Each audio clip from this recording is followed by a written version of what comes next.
तो दोस्तों, भीमा कोरेगांव युद्ध जो है मैं उसके बारे में आपको बताने जा रहा हूँ। इसका एक डिटेल्ड एनालिसिस कर रहा हूँ, तो इसको आप सुनना अच्छे से। और आपको जितने भी एग्जाम पॉइंट ऑफ व्यू से इसमें इंपॉर्टेंट है, मैं आपको सारा चीज़ बता दे रहा हूँ। तो इसको आप अच्छे से सुनना। इसमें क्या है कि भीमे कोरेगांव युद्ध कहाँ हुआ, कब हुआ, कैसे हुआ, ठीक है।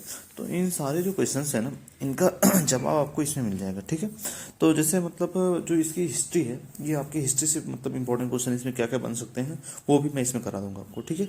तो देखो क्या है कि 1 जनवरी 2023 को वर्ष 1818 में हुए भीमा कोरेगांव युद्ध को 205 वर्ष पूरे हो गए। मतलब कब हुआ था भीमा कोरेगांव युद्ध आपका? 1818 में, और उसके 205 वर्ष पूरे हो गए। महाराष्ट्र के पुणे जिले में स्थित पेरने गांव में भीमा कोरेगांव युद्ध के सैनिकों की स्मृति में रण स्तंभ का निर्माण किया गया है, जहां प्रत्येक वर्ष 1 जनवरी को इस युद्ध की वर्षगांठ मनाई जाती है। भीमा कोरेगांव युद्ध क्या था? तो 1 जनवरी 1818 को ब्रिटिश ईस्ट इंडिया के 500 सैनिकों की एक छोटी कंपनी, जिसमें ज्यादातर सैनिक महार समुदाय से थे, ने पेशवा शासक बाजीराव द्वितीय की लगभग 28,000 सैनिकों वाली सेना की लगभग 12 घंटे तक चले युद्ध में पराजित किया था, ठीक है। भीमा कोरेगांव के युद्ध में जिन महान सैनिकों ने लड़ते हुए वीरगति प्राप्त की, उसके सम्मान में वर्ष 1822 में भीमा नदी के किनारे जो ये देखो, इसमें क्या है कि आपका भीमा कोरेगांव युद्ध क्या है? तो आपका 1 जनवरी 1818 को ब्रिटिश ईस्ट इंडिया में 500 सैनिकों की एक छोटी कंपनी, जिसमें ज्यादातर सैनिक जो है आपके किस समुदाय से थे? महार समुदाय से थे।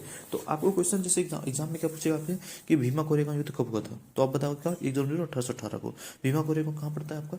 तो जैसे आपके महाराष्ट्र के पुणे जिले में स्थित पेरने गांव में, मतलब ये युद्ध हुआ था पेरने गांव में, जो मतलब महाराष्ट्र के आपके पुणे जिले में स्थित है।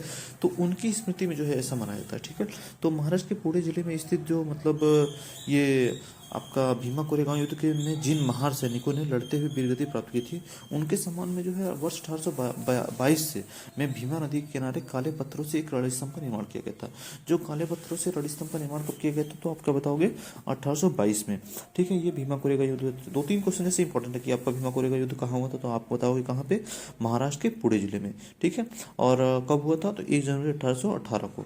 तो अस्मिता की लड़ाई इसमें क्या थी? जैसे अत्यंजो यानी वर्ण व्यवस्था से बाहर माने गए अस्पृश्यों के साथ जो व्यवहार प्राचीन भारत में होता था, वही व्यवहार पेशवा शासकों ने महारों के साथ किया। यह लड़ाई पेशवा और महारों के बीच हुई थी, और यह पेशवाओं के जातिवाद घमंड के खिलाफ महारों के आत्मसम्मान की लड़ाई थी, ठीक है।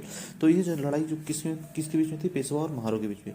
इतिहासकारों के अनुसार नगर में प्रवेश करते वक्त महारों को अपनी कमर में एक झाड़ू बांधकर चलना होता था, ताकि उनके प्रदूषित और पवित्र पैरों के निशान उनके पीछे घसीटते मतलब इस झाड़ू से मिटते चले जाए। सोचिए कि आज भी मतलब उस टाइम पे भी ऐसा था कि मतलब ऐसा होता था कि वर्ण व्यवस्था की जो व्यवस्था थी ना, कि अस्पृश्यों के साथ जो प्राचीन काल में व्यवस्था थी, सेम वैसे उस टाइम पे मतलब होता था कि जो पेशवा थे और महार थे, तो महारों को वो नीच समझते, मतलब नीची जातियों को समझते थे कि ये मतलब नीची जाति की है, ये जहाँ भी जाएंगे तो उनके पीछे एक मतलब वो बांध दिया जाता था उनके कमर में, जैसे झाड़ू टाइप का, कि जो मतलब वो जहाँ जाएं तो वो घसीटते हुए जाए, ठीक है।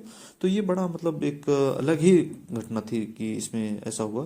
तो दोनों के बीच में मतलब युद्ध हुआ। उन्हें अपने गले में एक बर्तन भी लटकाना होता था, ताकि वे इसमें थूक सके और उनके थूक से कोई सवर्ण प्रदूषित और अपवित्र न हो जाए, ठीक है। वे सवर्णों के कुएं या पोखर से पानी निकालने के बारे में सोच भी नहीं सकते थे। तो आप इसमें समझिए कि मतलब इस तरीके की जो घटना थी ना, ये मतलब बहुत ही कह सकते हैं कि आप जातिवाद एक घटना थी जो है, ठीक है। तो इसमें जो भी क्वेश्चन है आप इसको सुनना।